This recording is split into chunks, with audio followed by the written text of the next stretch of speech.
જય માતાજી friends, welcome back to Vaghela's ખાના ખજાના. આજે બનાવીશું ચટપટા તીખા અને બહુ જ મજેદાર ગુજરાતી રાયતા મરચા, જેને તમે ખીચડી, દાળ ભાત, રોટલી, થેપલા સાથે ખાઈ શકો છો. થેપલા સાથે આ મરચાનું કોમ્બિનેશન જોરદાર લાગે છે. તો તમને જો રેસીપી પસંદ આવે ફ્રેન્ડ્સ, અને તમે હજુ સુધી ચેનલને સબસ્ક્રાઇબ ના કરી હોય તો સબસ્ક્રાઇબ કરી લેજો, લાઈક, કોમેન્ટ, શેર જરૂરથી કરજો. તો મેં અહીંયા મોટી સાઈઝના મરચાં લઈ લીધા છે. અહીંયા મેં 700 ગ્રામ મરચાં લીધા છે. તેને એકદમ સારી રીતે ધોઈ કપડાથી લૂછી લીધા છે. હવે તેમાંથી આપણે કટ લગાવી લેવાની છે. તો અહીંયા એક મરચાંના 4 ભાગમાં કટ લગાવી લેવાની છે. તમારે જો થોડી નાની સાઈઝમાં આ મરચાં બનાવવા હોય તો તમે થોડી નાની સાઈઝમાં પણ કટ લગાવી શકો છો. જે સાઈઝ તમારે મરચાં બનાવવા હોય એ સાઈઝમાં બધા જ મરચાંને કટ કરી લેવાના છે, અને તેમાં રહેલો બીજનો ભાગ પણ કાઢી નાખવાનો છે. તો મેં અહીંયા બધા મરચાં કટ કરી લીધા છે, બીજનો ભાગ કાઢી નાખ્યો છે. હવે તેની અંદર 1 ચમચી ભરીને મીઠું અને 1 ચમચી ભરીને હળદર એડ કરી દેવાની છે, અને મરચાં સાથે એકદમ સારી રીતે મિક્સ કરી લેવાની છે. અને ત્યાર પછી આ મરચાંને એક બાઉલમાં એડ કરી દેવાના છે, અને ઢાંકણ ઢાંકીને 1 કલાક માટે તેને રેસ્ટ પર મૂકી દેવાના છે, જેથી તેમાં રહેલું મોઇસ્ચર જે પણ હશે તે નીકળી જશે, અને જે આ મરચાં છે એ લાંબા ટાઈમ સુધી ખરાબ નહીં થાય એટલા માટે.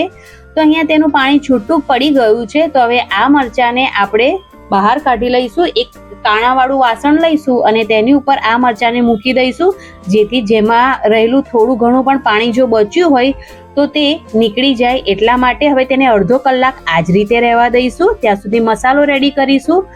કઢાઈ ગરમ થાય એટલે તેની અંદર અડધી વાટકી જેટલું આખા દાણા, અડધી વાટકી વરિયાળી અને થોડા મેથી દાણા એડ કરી તેને એકદમ સારી રીતે રોસ્ટ કરી લઈશું. 1 મિનિટ જેવું રોસ્ટ કરીશું, અને પછી ગેસની જે ફ્લેમ છે તેને બંધ કરી દઈશું. અને બંધ ગેસની ફ્લેમ કર્યા પછી આપણે અહીંયા અડધી વાટકી જેટલી રાઈ એડ કરી છે. તમે રાઈના કુરિયા પણ એડ કરી શકો છો. અને હવે તેને જે ગેસની ફ્લેમ બંધ કર્યા પછી 2 સેકન્ડ માટે તેને પણ રોસ્ટ કરી લઈશું, કેમ કે હજુ કઢાઈ ગરમ છે એટલે રાઈ પણ એકદમ સારી રીતે રોસ્ટ થઈ જાય છે. હવે એકદમ સરસ બધું રોસ્ટ થઈ ગયું છે, તો તેને આપણે ઠંડુ થવા દેવાનું છે. તો એક વાસણમાં કાઢી લઈશું અને તેને ઠંડુ થવા માટે મૂકી દઈશું. અને હવે ઠંડુ થઈ ગયું છે તો તેને મિક્સર જારમાં એડ કરી દઈશું. તેની સાથે થોડું મીઠું એડ કરીશું સ્વાદ પ્રમાણે, અને ઢાંકણ ઢાંકી તેને એકદમ સારી રીતે પીસીને રેડી કરી લઈશું. હવે મરચાંને અડધો કલાક થઈ ગયો છે, તો એકદમ સારી રીતે તેમાં જે રહેલું પાણી છે બધું નીતરી ગયું છે, અને મરચાં એકદમ સરસ કોરા થઈ ગયા છે. તો તેને એક મોટા વાસણમાં આપણે રાખી દેવાના છે. અને હવે આ મરચાંમાં જે આપણે મસાલો પીસીને રેડી કર્યો છે ને ફ્રેન્ડ્સ, એ એડ કરી દેવાનો છે. અને હવે આપણે સિંગતેલ ગરમ કરવાનું છે. તો મેં અહીંયા 1.5 વાટકી જેટલું સિંગતેલને એકદમ સારી રીતે ગરમ કરી લીધું છે. તેલ એકદમ સારી રીતે ગરમ થઈ જાય એટલે ગેસની ફ્લેમ આપણે બંધ કરી દેવાની છે, અને તેલને થોડું ઠંડુ થઈ જવા દેવાનું છે. ઠંડુ થઈ જાય એટલે 1 ચમચી જેટલી હિંગ, અડધી ચમચી જેટલી હળદર એડ કરવાની છે, અને તેને એકદમ સારી રીતે મિક્સ કરી લેવાની છે.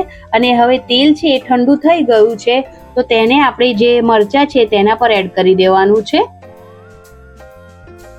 તેલ પણ એડ કરીશું, અને અહીંયા મેં 4 જેટલા મીડિયમ સાઈઝના લીંબુનો રસ કાઢીને રાખ્યો છે, તો તેને પણ એડ કરી દઈશું. આશરે જોઈએ તો અડધી વાટકીથી પણ થોડો ઓછો રસ છે, તેને મેં અહીંયા એડ કર્યો છે. હવે મસાલા, લીંબુ, તેલ બધાને એક સાથે મરચા સાથે આપણે મિક્સ કરી લેવાનું છે. તો એકદમ ટેસ્ટી, ના વધારે તીખા, ચટપટા એવા આ મરચા બનીને રેડી થઈ ગયા છે. અને આ રાયતા મરચા તમે કાચની જે બરણી આવે તેની અંદર આરામથી 1 વર્ષ માટે સ્ટોર પણ કરી શકો છો, અને 1 વર્ષ સુધી આ મરચા બિલકુલ બગડતા નથી, અને ખાવામાં તો મજા જ આવી જાય છે. તો તમારે આ મરચા રેડી થઈ જાય એટલે પછી તેને કાચનો જે બરણી આવે તેની અંદર ભરી અને તમે તેને રાખી શકો છો અને એન્જોય કરી શકો છો ફ્રેન્ડ્સ. અને આ મરચાને સ્પેશિયલી તમે થેપલા સાથે ખાશો તો તમને ખાવામાં ખૂબ જ મજા આવશે. એટલા આ ટેસ્ટી મરચા બનીને રેડી થઈ જાય છે. તો તમને જો રેસીપી પસંદ આવી હોય તો પ્લીઝ ચેનલને સબસ્ક્રાઈબ કરજો. અને મને જરૂરથી સપોર્ટ કરજો, એક લાઈક જરૂરથી કરજો અને આ રેસીપીને વધારે ને વધારે ફ્રેન્ડ્સ અને ફેમિલી મેમ્બરમાં જરૂરથી શેર કરજો. અને વિડીયો પસંદ આવ્યો હોય તો તમારા અનુભવો કોમેન્ટ બોક્સમાં જરૂરથી જણાવજો.